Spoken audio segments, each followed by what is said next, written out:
Tahukah kalian jenis dari kerusakan dari bearing ada apa aja? Yuk kita cari tahu.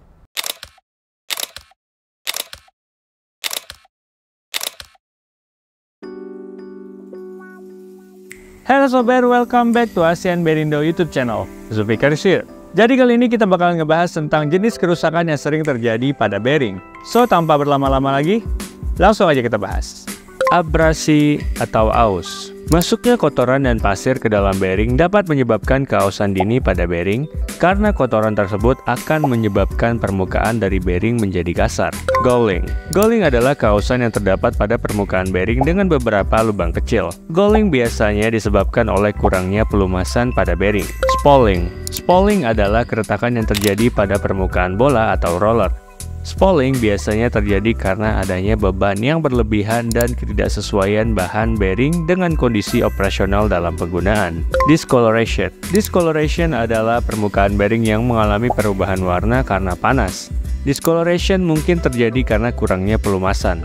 Minimnya pelumasan dapat membuat bearing menjadi cepat panas dan merubah warna pada rolling dan inner rest. Operasi yang terus-menerus dapat menyebabkan lecet dan rontok. Discoloration dapat juga disebabkan karena bearing disetel terlalu kencang. Hal ini dapat menyebabkan overheating. Korosi. Air dan uap akan menyebabkan korosi. Ini akan terlihat seperti bekas lubang atau karat. Penanganan yang ceroboh atau penyimpanan bearing yang tidak benar dapat menyebabkan korosi pada permukaan bearing. Bearing harus diberi gemuk dan dibungkus dengan kertas yang diberi oli meskipun untuk periode penyimpanan yang singkat. Korosi akan membuat bekas pada permukaan atau bagian lain dari bearing.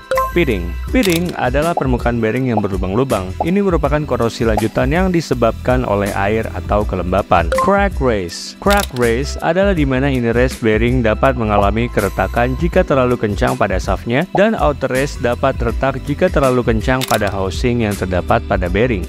Selain itu, juga dapat terjadi karena kebulatan shaft yang tidak sempurna.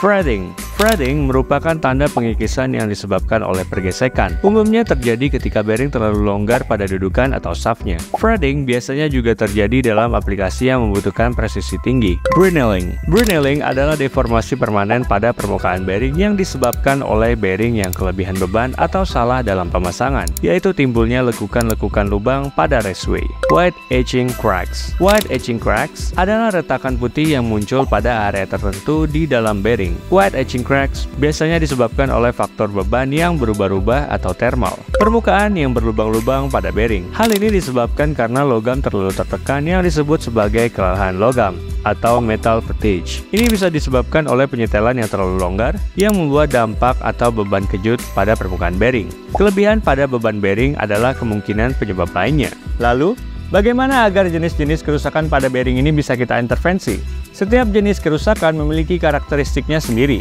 dan bisa dipicu oleh berbagai macam faktor. Pemeliharaan yang baik, pemilihan bearing yang tepat, pelumasan yang benar, dan memperhatikan kondisi operasional dari bearing adalah kunci untuk mencegah kerusakan dari bearing. Oke sobat, itu dia pembahasan tentang jenis kerusakan yang sering terjadi pada bearing. Apa yang menyebabkannya dan bagaimana cara mengatasinya? Apa ada dari sobat yang pernah mengalami kerusakan bearing seperti yang telah disebutkan sebelumnya? Coba tulis di kolom komentar ya. Oke sobat, terima kasih sudah menyaksikan video ini sampai selesai. Ingin belajar tentang bearing dan otomotif? Tekan tombol subscribe karena subscribe itu gratis. Saya Zulfikar Fahri, pamit undur diri dan mari kita belajar bearing bersama.